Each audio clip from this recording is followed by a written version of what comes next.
একাদশ শ্রেণীর প্রিয় নবাগত শিক্ষার্থী, কেমন আছো তোমরা? আশা করি সবাই ভালো আছো, বাড়িতে আছো এবং নিরাপদে আছো, সুস্থ আছো। অনলাইন ক্লাসে বাজিতপুর সরকারি কলেজের পক্ষ থেকে আমি তোমাদেরকে স্বাগত জানাচ্ছি। আজকের এই মাল্টিমিডিয়া ক্লাসে সকলকে আবারও স্বাগতম। তোমরা যারা বাসায় বসে আমার এই অনলাইন ক্লাসটি দেখছো, আমার সাথে যারা যুক্ত হয়েছো, আশা করি তোমরা বাসায় ক্লাসগুলো মনোযোগ সহকারে প্র্যাকটিস করছো। আমি চেষ্টা করব তোমাদেরকে খুব সহজ ভাষায় ক্লাসটি উপস্থাপন করার জন্য। আমি ফারুক আহমদ, প্রভাষক, অর্থনীতি বিভাগ, বাজিতপুর সরকারি কলেজ। আমরা প্রথমেই আজকের ক্লাসের পরিচয় জেনে নেব। আমি প্রথমেই পাঠ পরিচিতি বলে নিচ্ছি।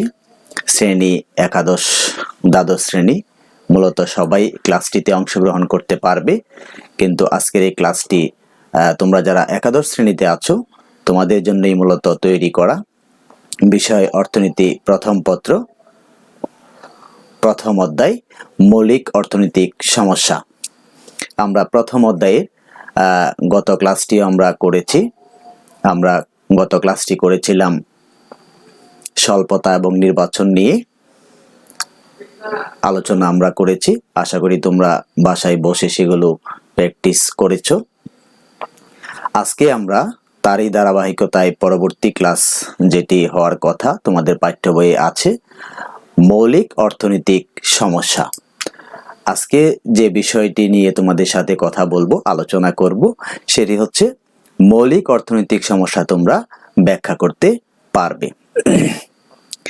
এখন আজকের যে শিক্ষণফলটি আমি রেখেছি, এখানে কয়েকটি চিত্র আছে। তোমরা মনোযোগ সহকারে খাতা কলম পাশে রাখবে এবং খুব সহজভাবে বুঝতে চেষ্টা করবে।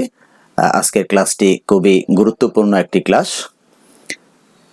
এটি তোমরা খুব মনোযোগ সহকারে দেখবে, আমি সেই প্রত্যাশা তোমাদের কাছ থেকে করছি, এবং বাসায় তোমরা পড়াশোনা চালিয়ে যাবে। প্রথমেই আমরা জানব মৌলিক সমস্যা বলতে আমরা কি বুঝি।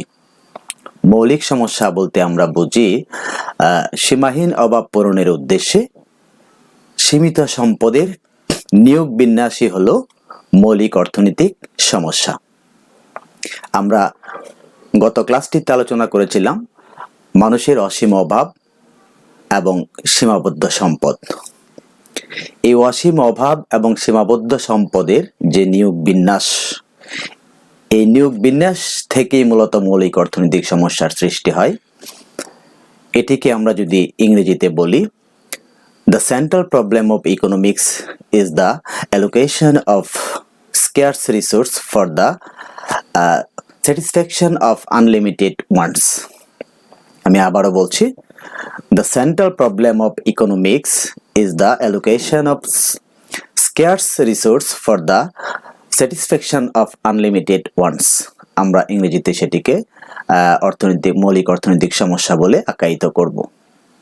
আমি বাংলাটা আবারও বলে দিচ্ছি, সীমাহীন অভাব পূরণের উদ্দেশ্যে দুষ্প্রাপ্য সম্পদের নিয়োগ বিন্যাসই হলো মৌলিক অর্থনৈতিক সমস্যা।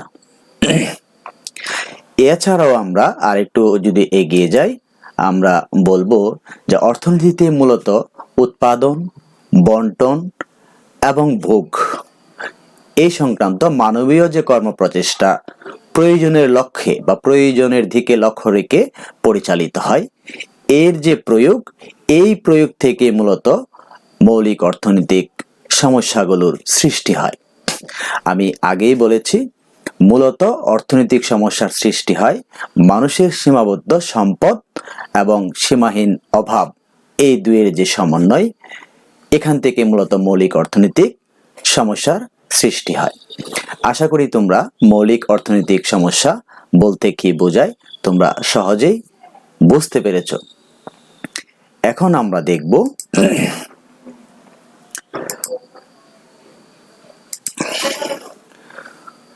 অধ্যাপক পি.এস. স্যামুয়েলসন, একজন অর্থনীতিবিদ। আমরা প্রথম ক্লাসে অধ্যাপক পিয়া স্যামুয়েলসন অর্থনীতিবিদ তার ছবি সহকারে আমরা দেখিয়েছি তোমাদেরকে। অধ্যাপক পিয়া স্যামুয়েলসন একজন অর্থনীতিবিদ। তিনি তার ভাষায় অর্থাৎ তার মতে তিনি বলেছেন যে প্রত্যেক অর্থনৈতিক সমাজেরই মৌলিক অর্থনৈতিক সমস্যা আছে বা কেন্দ্রীয় সমস্যা হলো তিনটি। অর্থাৎ অধ্যাপক পিয়া স্যামুয়েলসন মৌলিক অর্থনৈতিক সমস্যাকে সে তিনটি ভাগে ভাগ করে ব্যাখ্যা করেছেন।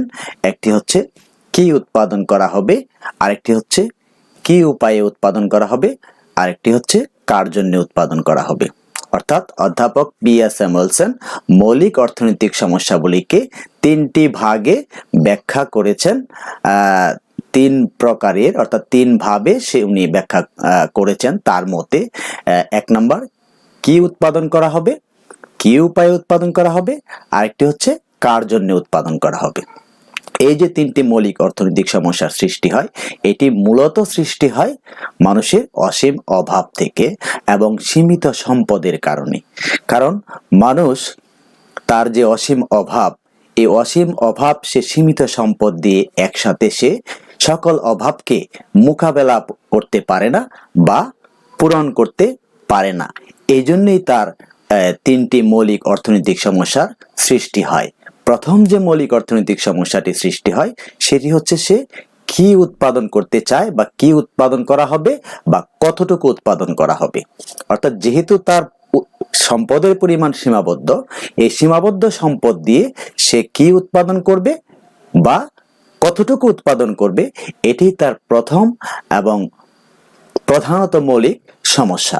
পরবর্তীতে তার সামনে আরেকটি সমস্যা তৈরি হয়, সেটি হচ্ছে কি উপায়ে উৎপাদন করা হবে। তিন নম্বর যে সমস্যাটি সেটি হচ্ছে কার জন্য উৎপাদন করা হবে। আমরা এই তিনটি মৌলিক অর্থনৈতিক সমস্যাকে চিত্রের মাধ্যমে ব্যাখ্যা করব। তোমরা মনোযোগ সহকারে চিত্রটি দেখবে এবং চিত্রগুলো বাসায় বসে খাতায় অঙ্কন করবে। যখন বুঝতে পারবে না, অঙ্কন করতে সমস্যা হবে, তোমরা পরবর্তী ক্লাসে আমাকে প্রশ্ন করবে। আমি তোমাদেরকে আবারও তোমাদেরকে চিত্রগুলো সহজ ভাষায় বুঝিয়ে দেব। এখন আমরা তিনটি মৌলিক অর্থনৈতিক সমস্যা অধ্যাপক পিয়া স্যামুয়েলসনের মতে সেটির ধারাবাহিকভাবে আমরা ব্যাখ্যা করব।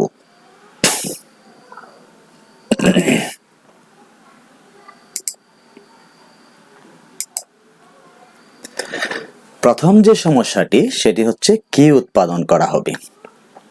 আমি আগেই বলেছি মানুষের বা সমাজের অসীম অভাব এবং সীমিত সম্পদ। এই সীমিত সম্পদ দিয়ে সে অসীম অভাবের মোকাবেলা করতে চায়। সীমিত সম্পদ দিয়ে সে সমস্ত অভাব বা সকল অভাবকে সে একসাথে পূরণ করতে পারে না। একসাথে পূরণ করতে পারে না বিদায় তাকে সমাজকে বা উৎপাদনকারীকে সিদ্ধান্ত নিতে হয় সে কোন দ্রব্য উৎপাদন করতে চায় বা সে কোন দ্রব্য কতটা সে উৎপাদন করতে চায়। এই সিদ্ধান্ত অনুযায়ী সমাজকে সিদ্ধান্ত নিতে হবে। সমাজের প্রয়োজন এবং গুরুত্ব অনুযায়ী সমাজকে সিদ্ধান্ত নিতে হবে। যেই অভাবটার প্রয়োজনীয়তা বেশি, যেই অভাবটার গুরুত্ব বেশি, সেই অনুযায়ী সমাজ সিদ্ধান্ত নেবে সে কোন দ্রব্য কতটা উৎপাদন করতে চায় এবং কি উৎপাদন করতে চায়। কারণ তার সম্পদের পরিমাণ সীমাবদ্ধ। এই সীমাবদ্ধ সম্পদ দিয়ে সে অসীম অভাবের সে মোকাবেলা করতে চায়। এখন আমরা চিত্রের মাধ্যমে সেটি তোমাদেরকে বুঝিয়ে দেব। তোমরা লক্ষ্য করো, এখানে আমরা ভূমি অক্ষ, এই যে ভূমি অক্ষটা দেখতে পাচ্ছ, এই ভূমি অক্ষে দেওয়া আছে এক্স। আমরা ধরে নিয়েছি ভূমি অক্ষে কৃষি পণ্য এবং লম্ব অক্ষে ওয়াই শিল্প পণ্য। আমরা দুটো পণ্য দিয়ে উদাহরণটা দিচ্ছি। একটা হচ্ছে কৃষি পণ্য ভূমি অক্ষে, লম্ব অক্ষে হচ্ছে শিল্প পণ্য। এবি হচ্ছে একটি উৎপাদন সম্ভাবনা রেখা। তোমরা চিত্রটি দেখো মনোযোগ সহকারে। এবি হচ্ছে একটি উৎপাদন সম্ভাবনা রেখা।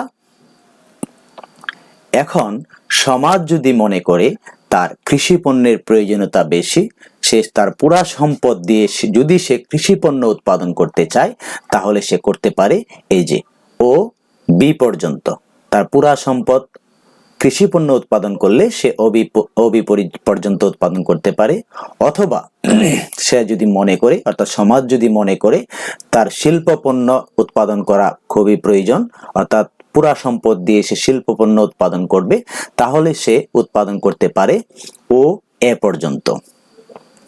এখন সমাজের শিল্প পণ্যের প্রয়োজন থাকতে পারে, আবার কৃষি পণ্যেরও প্রয়োজন থাকতে পারে।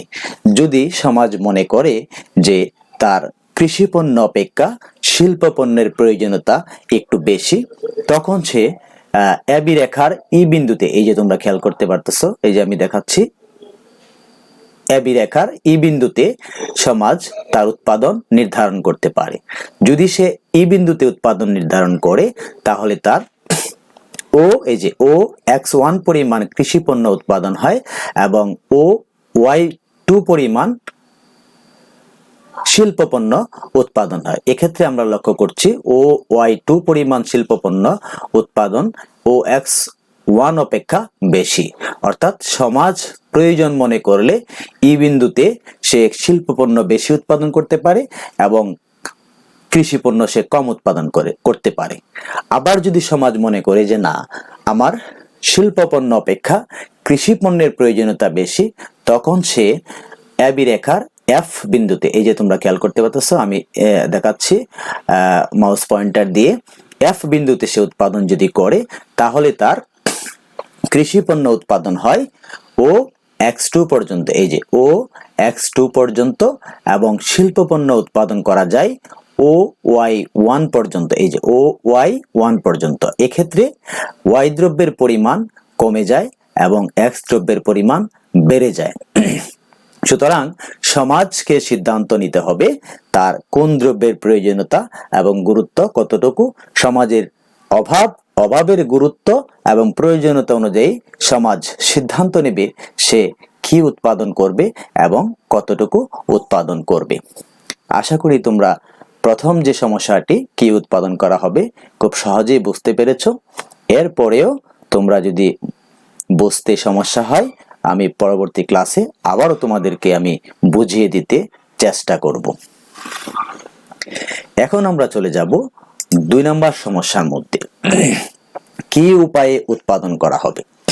কি উপায়ে উৎপাদন করা হবে বলতে যদি বলা হয়, উৎপাদনের উপকরণ 4টি। আমরা জানি উৎপাদনের উপকরণ, অনেক উপকরণ আছে, এর মধ্যে উৎপাদনের প্রধান উপকরণ হচ্ছে 4টি: ভূমি, শ্রম, মূলধন, সংগঠন। আমি আবারও বলছি, উৎপাদনের প্রধান উপকরণ হচ্ছে ভূমি, শ্রম, মূলধন এবং সংগঠন। আমরা দুটো উপকরণ দিয়ে তোমাদেরকে আজকের এই যে 2 নম্বর যে সমস্যাটি কি উপায়ে উৎপাদন করা হবে সেটি বুঝিয়ে দিতে চেষ্টা করব। আমি এর আগে বলে নিচ্ছি, পৃথিবীর কোনো দেশ প্রকৃতিগতভাবে স্বয়ংসম্পূর্ণ না। এক একটি দেশ এক একটি উপকরণে পারদর্শী। যেই দেশ যেই উপকরণে পারদর্শী বা যেই দেশ যেই উপকরণ বেশি, সেই উপকরণ ব্যবহার করে সে উৎপাদন কার্যক্রম চালিয়ে যাবে। আমি আবারও বলছি, যেহেতু প্রকৃতিগতভাবে পৃথিবীর কোনো দেশ স্বয়ংসম্পূর্ণ নয়, সুতরাং যেই দেশ যেই উপকরণে পারদর্শী, সেই দেশ সেই উৎপাদন কৌশল পদ্ধতি অবলম্বন করে উৎপাদন কার্যক্রম চালিয়ে যাবে। আমরা এখানে দুটো উপকরণকে নিয়েছি, একটি হচ্ছে শ্রম আর একটি হচ্ছে মূলধন। যদি কোনো দেশ শ্রম বেশি ব্যবহার করে, তাহলে সেটাকে বলা হবে শ্রমনিবিড় উৎপাদন কৌশল। আর যদি কোনো দেশ পুঁজি বেশি ব্যবহার করে, তখন সেটাকে বলা হবে পুঁজিনিবিড় উৎপাদন কৌশল। আমরা চিত্রের মাধ্যমে তোমাদেরকে সেটি বুঝিয়ে দিতে চেষ্টা করব। আমরা ভূমি অক্ষে, তোমরা দেখতে পাচ্ছ, তোমরা লেখার সময় লিখবে ভূমি অক্ষে শ্রমের পরিমাণ L, লম্ব অক্ষে পুঁজির পরিমাণ K। এক্ষেত্রে এই যে রেখাটি দেখতে পাচ্ছ, বাঁকা রেখাটি, সেটি হচ্ছে সম উৎপাদন রেখা। এটিকে বলা হয় সম উৎপাদন রেখা। সম উৎপাদন রেখা অর্থাৎ কিউ নট যে রেখাটি, সেটি হচ্ছে সম উৎপাদন রেখা। সম উৎপাদন রেখা বলতে আমরা বুঝি যে রেখার সকল বিন্দুতে উৎপাদনের পরিমাণ সমান, সেই রেখাটিকে বলা হয় সম উৎপাদন রেখা। এখন তোমরা খেয়াল করো, সমাজ বা উৎপাদনকারী যদি মনে করে যে এ বিন্দুতে উৎপাদন করবে, এ বিন্দুতে T1 স্পর্শক, T1 যে রেখাটি সেটিকে বলা হয় একটি স্পর্শক রেখা, সরল রেখা ছেদ করেছে। এ বিন্দুতে উৎপাদন করলে ও K1 পরিমাণ পুঁজি ব্যবহার করে এবং শ্রম ব্যবহার করা হয় এই যে ও L1 পর্যন্ত, অর্থাৎ এক্ষেত্রে পুঁজির পরিমাণ বেশি ব্যবহার করা হয়েছে এবং শ্রমের পরিমাণ কম ব্যবহার করা হয়েছে। তাহলে আমরা বলবো যে এ বিন্দুতে উৎপাদন কৌশল যদি অবলম্বন করা হয় তাহলে পুঁজির পরিমাণ বেশি, শ্রমের পরিমাণ কম। এক্ষেত্রে বলা হবে পুঁজি নিবিড় উৎপাদন কৌশল পদ্ধতি অবলম্বন করা হয়েছে। এই একই পরিমাণ উৎপাদন যদি উৎপাদনকারী করতে চায় বি বিন্দুতে, তখন তার পুঁজির পরিমাণ কম লাগে, অর্থাৎ OK2 পর্যন্ত পুঁজি ব্যবহার করা হয় এবং OL2 পর্যন্ত শ্রমের পরিমাণ ব্যবহার করে বি বিন্দুতে এ বিন্দুর সমপরিমাণ উৎপাদন করা যায়। এক্ষেত্রে শ্রমের পরিমাণ বেশি ব্যবহার করা হবে, বেশি ব্যবহার হয় এবং পুঁজির পরিমাণ কম ব্যবহার করা হয়ে থাকে। সুতরাং আমরা বলতে পারি, অর্থাৎ এ বিন্দু এবং বি বিন্দুতে উৎপাদনের পরিমাণ সমান উৎপাদন, এ বিন্দুতে পুঁজি নিবিড় উৎপাদন কৌশল পদ্ধতি অবলম্বন করা হয়েছে এবং বি বিন্দুতে শ্রম নিবিড় উৎপাদন কৌশল পদ্ধতি অবলম্বন করা হয়েছে। এক্ষেত্রে সমাজকে সিদ্ধান্ত নিতে হবে বা সমাজ সিদ্ধান্ত নেয় যেই উপকরণটি তার বেশি আছে সেই উপকরণটি বেশি ব্যবহার করে সে উৎপাদন কার্যক্রম চালিয়ে যাবে। আশা করি তোমরা 2 নম্বর যে সমস্যাটি আছে মৌলিক অর্থনৈতিক সমস্যা, আজকের যে আলোচনার বিষয় কি উপায়ে উৎপাদন করা হবে সেটি সমাজকে সিদ্ধান্ত নিতে হবে তার উপকরণের প্রাপ্যতা অনুযায়ী, উপকরণের যতটুকু তার আছে, অর্থাৎ যেই উপকরণটা বেশি থাকবে সেই কৌশল পদ্ধতি অবলম্বন করে তার উৎপাদন কার্যক্রম চালিয়ে যাবে। এখন আমরা চলে যাব 3 নম্বর যে সমস্যাটি, কার জন্য উৎপাদন করা হবে। কার জন্য উৎপাদন করা হবে বলতে যদি আমরা বুঝি, সমাজে বিভিন্ন শ্রেণীর মানুষ বসবাস করে। এখানে ধনী শ্রেণীর মানুষ বসবাস করে, গরিব শ্রেণীর মানুষ বসবাস করে, অর্থাৎ সমাজে বিভিন্ন শ্রেণীর মানুষ বসবাস করে। সমাজ যদি তার পুরা সম্পদ দিয়ে সে ধনী শ্রেণীর জন্য দ্রব্য উৎপাদন করে, তাহলে সে করতে পারে এই যে ও বি পর্যন্ত, খেয়াল করো, ও বি পর্যন্ত তার পুরা সম্পদ দিয়ে সে ধনী শ্রেণীর জন্য দ্রব্য উৎপাদন করতে পারে। অথবা সে সিদ্ধান্ত নিতে পারে যে গরিব শ্রেণীর দ্রব্য যদি তার বেশি প্রয়োজন মনে করে তাহলে সে করতে পারে পুরা সম্পদ দিয়ে ও এ পর্যন্ত, এই যে ও এ পর্যন্ত, তাহলে তার পুরা সম্পদ শেষ হয়ে যাবে, এক্ষেত্রে সম্পদ থাকবে না। তাহলে সমাজ যদি পুরা সম্পদ দিয়ে শুধুমাত্র গরিব শ্রেণীর জন্য সে দ্রব্য উৎপাদন করে, তাহলে ধনী শ্রেণীর জন্য দ্রব্য উৎপাদনের জন্য সম্পদ থাকবে না। তাহলে প্রয়োজনীয়তা সমাজের সকল শ্রেণীর প্রয়োজনীয়তাই আছে, গরিব শ্রেণীর জন্য দ্রব্য উৎপাদন করার প্রয়োজনীয়তা আছে, ধনী শ্রেণীর জন্য দ্রব্য উৎপাদনের প্রয়োজনীয়তা আছে। তো সমাজ তার প্রয়োজন অনুযায়ী, গুরুত্ব অনুযায়ী সমাজ যদি মনে করে ধনী শ্রেণীর জন্য দ্রব্য উৎপাদন করা প্রয়োজন, গরিব শ্রেণীর জন্য দ্রব্য উৎপাদন করা প্রয়োজন, তখন যদি সে এ বি রেখার এই বিন্দুতে সমাজ উৎপাদন করতে চায় বা উৎপাদন করে, তখন গরিব শ্রেণীর দ্রব্য যদি বেশি প্রয়োজন মনে করে, তখন সে এই বিন্দুতে উৎপাদন করলে OY2 পরিমাণ গরিব শ্রেণীর জন্য দ্রব্য উৎপাদন করা যায় এবং OX1 পরিমাণ ধনী শ্রেণীর দ্রব্য উৎপাদন করা যায় তার পুরা সম্পদ দিয়ে। এক্ষেত্রে ধনী শ্রেণীর দ্রব্যের পরিমাণ কম, এই যে দেখতে পাচ্ছ OX1, আর এদিক দিয়ে হচ্ছে OY2, অর্থাৎ গরিব শ্রেণীর দ্রব্যের পরিমাণ বেশি যদি সমাজ এই বিন্দুতে উৎপাদন করে। আমরা বিষয়টি উৎপাদন সম্ভাবনা রেখার মাধ্যমে আমরা তোমাদেরকে বুঝিয়ে দিচ্ছি। পরবর্তীতে আমরা উৎপাদন সম্ভাবনা রেখা কি, উৎপাদন সম্ভাবনা রেখা কিভাবে অঙ্কন করা যায়, আমরা সেটিও তোমাদেরকে বুঝিয়ে দেব। পরবর্তী ক্লাসে আমরা উৎপাদন সম্ভাবনা রেখা নিয়ে ক্লাস করব। তারপরে আমরা আসব সুযোগ ব্যয় নিয়ে। এখন আমি বিষয়টি খেয়াল করো, আবারও বলছি, সমাজ যদি মনে করে ধনী শ্রেণীর জন্য দ্রব্যের প্রয়োজনীয়তা একটু বেশি প্রয়োজন, গরিব শ্রেণীর জন্য দ্রব্যের একটু কম হলেও চলবে, তাহলে সে ই বিন্দু অপেক্ষা এফ বিন্দুকে সে পছন্দ করবে।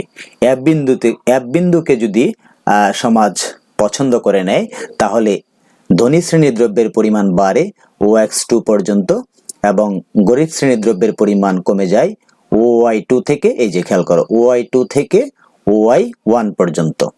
এক্ষেত্রে আমি বলবো সমাজকে সিদ্ধান্ত নিতে হবে তার অভাবের গুরুত্ব অনুযায়ী, অভাবের প্রয়োজনীয়তা অনুযায়ী সমাজ কোন বিন্দুতে সে উৎপাদন করতে চাইবে বা উৎপাদন করতে চায়। সে ইচ্ছা করলে এ বিন্দুতে, এই যে এ বিন্দুতে তার পুরা সম্পদ দিয়ে উৎপাদন করতে পারে, ইচ্ছা করলে সে বি বিন্দুতেও সে উৎপাদন করতে পারে পুরা সম্পদ দিয়ে। এ বিন্দুতে করলে ধনী শ্রেণীর গরিব শ্রেণীর জন্য পুরা সম্পদ ব্যবহৃত হয়ে যাবে, এক্ষেত্রে ধনী শ্রেণীর দ্রব্য উৎপাদন হবে না। আবার যদি বি বিন্দুতে সমাজ তার উৎপাদন নির্ধারণ করে, তাহলে ধনী শ্রেণীর জন্য পুরা সম্পদ ব্যবহার হয়ে যাবে, গরিব শ্রেণীর জন্য সম্পদের পরিমাণ থাকবে না। সুতরাং সমাজকে সিদ্ধান্ত নিতে হবে তার প্রয়োজন এবং গুরুত্ব অনুযায়ী সে কোন দ্রব্য কতটা উৎপাদন করতে চায়। আমরা আজকের যে মূল যে আলোচনার বিষয়, মৌলিক অর্থনৈতিক সমস্যা, আমরা আলোচনা করেছি তিনটি মৌলিক অর্থনৈতিক সমস্যা। অধ্যাপক P.A. স্যামুয়েলসন তার মতে, অর্থাৎ অধ্যাপক P.A. স্যামুয়েলসন তিনি তার মতে সমাজের মৌলিক অর্থনৈতিক সমস্যা অসীম অভাব এবং সীমিত সম্পদের কারণে যে প্রধান মৌলিক সমস্যা তিনটি দাঁড়ায়, সেটি হচ্ছে, একটি হচ্ছে কি উৎপাদন করা হবে বা কতটুকু উৎপাদন করা হবে, 2 নম্বরটি হচ্ছে কি উপায়ে উৎপাদন করা হবে এবং 3 নম্বরটি হচ্ছে কার জন্য উৎপাদন করা হবে। আমরা ধারাবাহিকভাবে চিত্রের মাধ্যমে তিনটি সমস্যায় আলোচনা করেছি। আজকের আলোচনা এই পর্যন্তই। আমরা পরবর্তী ক্লাসে উৎপাদন সম্ভাবনা নিয়ে আলোচনা করব। আজকের এই ক্লাসে যদি তোমাদের কারো বুঝতে সমস্যা হয়ে থাকে, তোমরা আমাকে ফোন করবে, আমার সাথে যোগাযোগ করবে, আমি তোমাদেরকে বুঝিয়ে দিতে চেষ্টা করব। তোমরা বাসায় যে পাঠ্য বই, আমি আগেও বলেছি বইগুলো কিনে নেওয়ার জন্য, আশা করি তোমরা সবাই বইগুলো কিনে নিয়েছো। তোমরা ক্লাসটি দেখার পরে মনোযোগ সহকারে পাঠ্য বইটি পাশে নিয়ে তোমরা আবার দেখবে, তারপর তোমরা প্রশ্নের উত্তরটি খাতায় লিখে ফেলবে। খাতায় যতবার লিখবে তোমাদের ততবারই তোমাদের বিষয়টি বুঝতে সহজ হবে। চিত্রগুলো খুবই কঠিন না, খুব সহজ। তবু আমি বলছি তোমরা আজকেই অন্তত পক্ষে খাতায় চিত্রগুলো একটু অঙ্কন করার চেষ্টা করবে কারণ যেহেতু তোমরা এই চিত্রগুলো তোমাদের কাছে নতুন, কিন্তু চিত্র ছাড়া ইকোনমিক্সের এমন কিছু বিষয় আছে, এমন কিছু চ্যাপ্টার আছে, চিত্র ছাড়া আনসারগুলো একেবারে পরিপূর্ণ হবে না, চিত্র অবশ্যই লাগবে। এই জন্যে চিত্রকে ভয় পাওয়ার কিছু নেই, তোমরা খুব মনোযোগ সহকারে আমার সাথে থাকবে এবং আমার ক্লাসগুলো করবে। আমি চেষ্টা করব তোমাদেরকে খুব সহজ ভাষায় ক্লাসগুলো বুঝিয়ে দেওয়ার জন্যে। আমি আশা করি তোমরা আমার কথাগুলো শুনবে এবং আমার কথা মতো তোমরা বাসায় ক্লাসগুলো চালিয়ে যাবে। আজকে এই পর্যন্তই। আমি সকলকে ধন্যবাদ জানাচ্ছি। ধন্যবাদ জানিয়ে আজকের ক্লাস এখানেই শেষ করছি। পরবর্তী ক্লাসে তোমাদের সাথে আবারও দেখা হবে। সেই পর্যন্ত সবাই ভালো থেকো, নিরাপদে থেকো, সুস্থ থেকো। আল্লাহ হাফেজ।